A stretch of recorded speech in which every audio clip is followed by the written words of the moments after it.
Hello friends, welcome back to a new mini blog. আমি অনিশা, আশা করি তোমরা সকলে অনেক ভালো আছো। অনেক দিন পর আবার একটা ভিডিও নিয়ে চলে এলাম। বেশ কয়েকদিন মাঝখানে বন্ধ রেখেছিলাম, আসলে ব্যক্তিগত কিছু কাজের জন্য আমার ব্লগটা একদমই সম্ভব হয়ে ওঠেনি। ব্লগটা ছিল 11ই আগস্টের, ছিল হচ্ছে একটা মঙ্গলবার, যেদিনকে আমরা ঠিক করেছিলাম যে চলো তারকেশ্বর যাবো জল ঢালতে। তো সেরকমভাবেই আমরা সেকেন্ড ট্রেন 6:30 ট্রেনে বেরিয়ে চলে এলাম শেওড়াফুলিতে নেমে হেঁটে আমরা চলে গেলাম নিমাই তীর্থ ঘাটে, যেখান থেকে সব তারকেশ্বর যাত্রীরাই গঙ্গা জল তোলে বাবার মাথায় জল ঢালার জন্য। ওখানে গিয়ে প্রথমে আমরা কিনে নিলাম হচ্ছে ঘট, মানে যেগুলোতে আমরা জল নিয়ে যাব।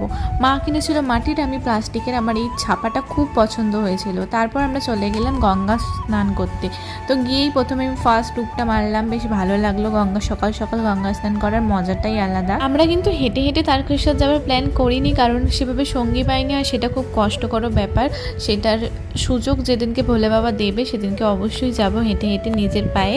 আর আজকে আমরা গেছিলাম শেওড়াফুলি থেকে ট্রেনে করে তারকেশ্বর। তো শেওড়াফুলি থেকে জল নিয়ে আবার ট্রেনে করেই আমরা গেছিলাম তারকেশ্বর। দেখো আমরা তারকেশ্বর নেবেও পড়লাম। তারপর তো এখান থেকে হেঁটে হেঁটে তারকেশ্বর মন্দিরের কাছে গেলাম, বেশ ভিড় ছিল। তারপর আর কোনো ক্লিপই আমার নেওয়া হয়নি। তাহলে চলো মিনি ব্লগটা এখানেই এন্ড করে দিলাম। সকলে বলে দিও হর হর মহাদেব।